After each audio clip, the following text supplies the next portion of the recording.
মোৰ কাষৰে হোটেল মনভৰি হোটেল। মনভৰি হোটেলত এটা ভয়ংকৰ অগ্নিকাণ্ড হয়। কি কাৰণে হৈছে এতিয়ালৈকে আমি গম পোৱা নাই, কিন্তু তাৰ কাষৰ হোটেলখনে হৈছে মোৰ হোটেল মা হোটেল। বৰ্তমানটো মনভৰিখন আপোনাৰ জ্বলি এক প্ৰকাৰ শেষ হৈ গৈছে। মোৰো আপোনাৰ প্ৰায় 50% অলপ লোকচান হৈছে, মোৰ জ্বলিছে।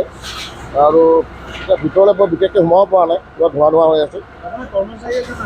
কৰ্মচাৰীজনে মানে আপোনাৰ চিলিণ্ডাৰকেইটা উলিয়াব যাওঁতে এতিয়া জুইটো অলপ বেছিকৈ জ্বলি গ'ল। সেইকাৰণে আপোনাৰ পুৰা তাৰ গেছ সোমাই যোৱাৰ পিছত এতিয়া আপোনাৰ এমএনটিত তাৰ এই অক্সিজেন দি আছে, অলপ ভাল পাইছে এতিয়া।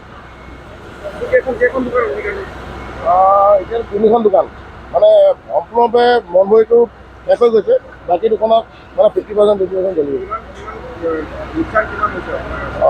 মোৰ ভাগৰ প্ৰায়তো 2 লাখৰ ওপৰত লোকচান হৈছে। মনভৰিটো আপোনাৰ কোটি টকাৰ ওপৰতে গৈছে। মানে আজি ৰাতিপুৱা 3:30-4টাৰ ঘটনা। আমি চবেই ঘূৰি আছিলো, হঠাৎ চাইছো যে পুৰা দূৰ কৰি ধোঁৱা ওলাই আছে। তো আমি চবে বাহিৰত ওলাই চাইছো যে হোটেলত কিবা জুই লাগিছে।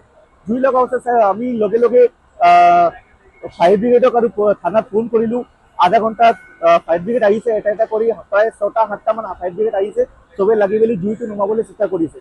আৰু হোটেলৰ লগত আমাৰ এইপিনে মা হোটেলো আছিলে, আৰু আমাৰ মোৰ ভণ্টিৰ ডেণ্টেল ক্লিনিকো আছিলে, পিছফালে ঘৰো আছিলে। হয়তো চবে লাগি মেলি জুইটো নুমাবলৈ চেষ্টা কৰি আছে, আৰু জুইটো এতিয়া কণ্ট্ৰলতো আহিছে।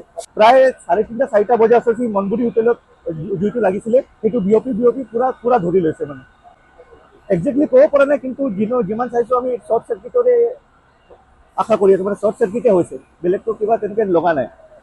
হয়, তেনেকে কিন্তু ফায়াৰ ব্ৰিগেড আৰু চবে লাগি মেলি জুইটো কণ্ট্ৰল কৰিলে, সেইকাৰণে বাচি গ'ল। কিন্তু ধোঁৱা চোৱা সোমাই পিনে ক্ষতি হৈছে অলপ, কিন্তু তেনেকে বিশেষ যান বাহন তেনেকে হোৱা নাই, কাৰোবাৰ লাইফত তেনেকে প্ৰব্লেম হোৱা নাই। কিন্তু পিছফালে বাচি গৈছে।